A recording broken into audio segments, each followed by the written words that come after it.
Enfin, une bonne nouvelle pour la jeunesse actuelle et les générations futures du Congo. Le monde entier va finalement découvrir la vérité des urnes de 2018 en RDC, notamment le grand mensonge qu'ont volontairement véhiculé certains évêques de la Conférence épiscopale du Congo, la CINCO en sigle, et les médias internationaux, dans le seul objectif, celui de salir l'image et la réputation du nouveau président de la République démocratique du Congo, Félix-Antoine Tshisekedi Tshilombo. Leur intention était celle de créer l'émeute, l'insurrection populaire et le chaos au pays, afin de provoquer et d'installer la division entre le peuple congolais. Mais leur projet a lamentablement échoué, grâce à l'unité des Congolais, qui sont désormais debout, comme l'indique leur hymne national, le debout congolais. Jean-Louis Tshimbalanga a scindé son ouvrage en 4 volumes, avec plein d'images illustratives des événements. Le volume 1. Avec 532 pages avec des images en couleur. Il résume la période allant de l'indépendance du Congo en 1960, en passant par le coup d'État militaire de 1965 par le président Mobutu. Il présente le manifeste de l'Anselé et le mouvement populaire de la Révolution Parti-État. Il parle de la lettre des 13 parlementaires et la création de l'UDPS en 1982 et de la chute du maréchal Mobutu en 1997 à l'entrée de l'Alliance de forces démocratiques pour la libération du Congo, AFDEL en sigle. Avec Mouzé Laurent Désiré Kabila et sa mort en 2011. Joseph Kabila placé président de la République à la même année, les tractations de San City en Afrique du Sud ainsi que les différents accords, le phénomène de 1+4 vice-présidents de la République, la nouvelle constitution de l'État, l'élection de 2006, et l'élection présidentielle de 2011 et sa campagne électorale, sans oublier des événements culturels, artistiques et sportifs, qui ont couvert toute cette période allant de 1960 à 2011. Le volume 2.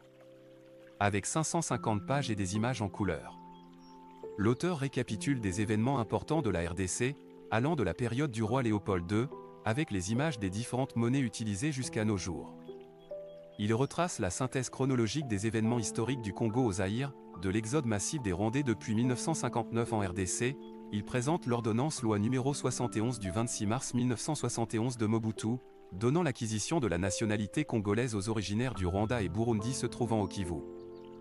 L'auteur rend hommage à quelques personnalités scientifiques congolaises, telles que Madame Sophie-Madeleine Liao Kanza, le professeur Félix Malou Akaleanga, l'écrivain Zamienga Batukezanga, le professeur Anissé Mobé, le professeur Isidore Ndayiwel, le professeur Elikiam Bokolo, Monseigneur Tarsis Tshibangou, Maître Alfred Liolo. Il décrit l'infiltration des institutions de la RDC, et présente les accords signés en 2009 et en 2013 qui ont créé le M23. Il décrit les formations des plateformes politiques, telles que le rassemblement créé à Ginval en Belgique avec UDP d'Étienne Tshisekedi et alliés, le Front pour le respect de la Constitution avec Madame F. Bazaïba de MLC et alliés, l'Ensemble pour le changement de Monsieur Moïse Katumbi, en passant par le dialogue de la Saint-Sylvestre, et la cérémonie de la mort du docteur Étienne Tshisekedi à Bruxelles. Il présente les différents congrès des partis tels que UDP, UNC, MLC, AFDC et les CID, ainsi que le dépôt des candidatures à l'élection présidentielle, jusqu'à la présentation de la machine à voter par la CENI. Le volume 3. Avec 540 pages avec des images en couleur. L'auteur parle de la création de la Mouka à Genève, de la création du Cap pour le changement, CACH en sigle, du retour à Kinshasa de Martin Fayoulou de la coalition La Mouka, du retour de Félix Tshisekedi et Vital Kamerhe de la coalition CACH. Il présente les images des campagnes électorales d'Emmanuel Shadari, de Félix Tshisekedi et de Martin Fayoulou, en passant par le vote, et terminé par la proclamation des résultats provisoires par la CENI. Enfin, le volume 4 est fin. Avec 850 pages. Jean-Louis Tshimbalanga sous-titre, Félix Tshisekedi élu président de la République démocratique du Congo. Il récapitule tout le scénario depuis la rencontre des opposants à Genève, la campagne électorale, le scrutin, la publication provisoire. Il retranscrit les 4 heures du contentieux électoral devant la Cour constitutionnelle. Avec les interventions de tous les avocats de M. Martin Fayoulou, les avocats de l'Union pour la démocratie et le progrès social UDPS en sigle, ainsi que l'intervention de la CENI, jusqu'à la proclamation définitive des résultats. L'auteur apporte ici la différence entre la Conférence épiscopale du Congo et l'Église catholique romaine. Il démontre le mauvais rôle qu'ont joué la CINCO et les médias internationaux pour créer et installer le chaos et la division des Congolais.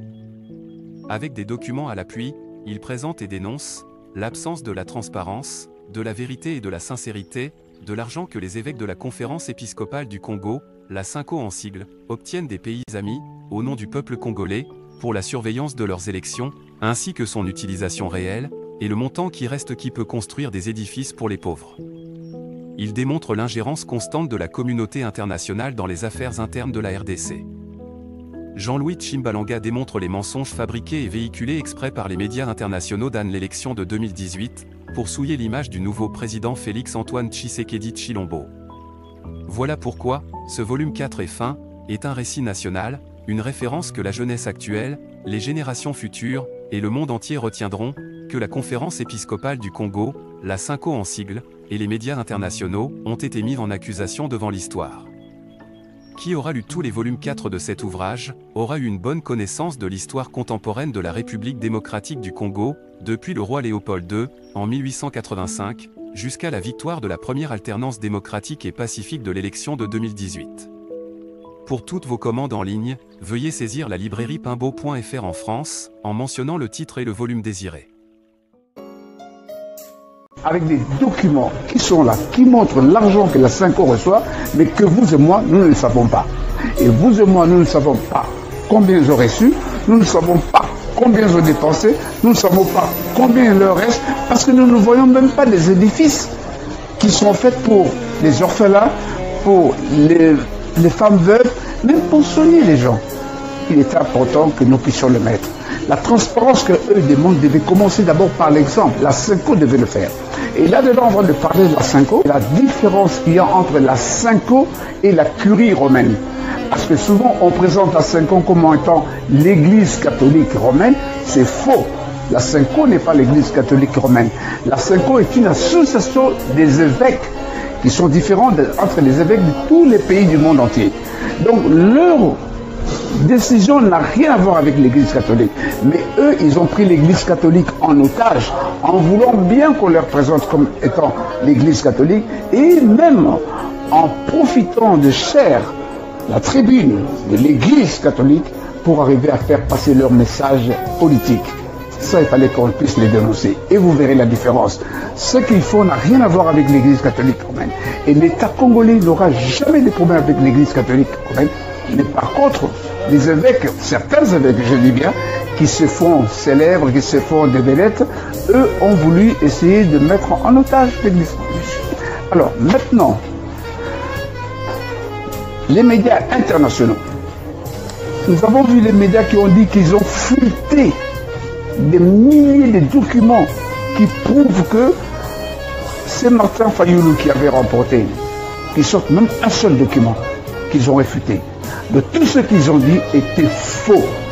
Ils ont utilisé la CINCO et les médias internationaux ont utilisé le mensonge. Je dis bien le mensonge.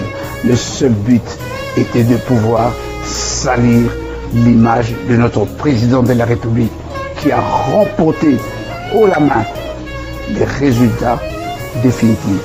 Alors dans ce livre, c'est un avantage et que les 4 heures de contentieux électoraux, je les ai bien retranscrits. Alors vous aurez l'occasion de pouvoir lire ce que chaque avocat avait dit et vous verrez de vous-même que ce monsieur Félix-Antoine Tshisekedi Tshilombo qui a remporté. Je le dis, je le répète, c'est un récit national. C'est ma part que j'apporte pour la République.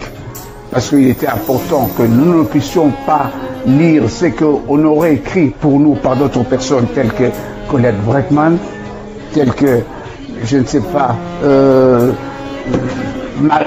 Marie-France Cros, telles que Sonia Rollet ou je ne sais pas, Christophe Rigaud.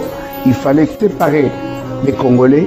Ils ont lamentablement échoué. Les Congolais sont unis, encore plus fort unis, depuis que Félix Tshisekedi est au pouvoir.